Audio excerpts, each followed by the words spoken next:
mulai terdengar ngorok, bersin, nafsu makan turun, dan pertumbuhan mulai tertinggal.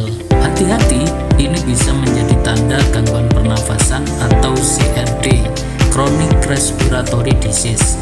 Biasanya ditandai ngorok, lendir di hidung, mata awalnya berair, membuka separuh, lama-lama terpejam karena lengket, nafsu makan turun, dan beban badan terganggu.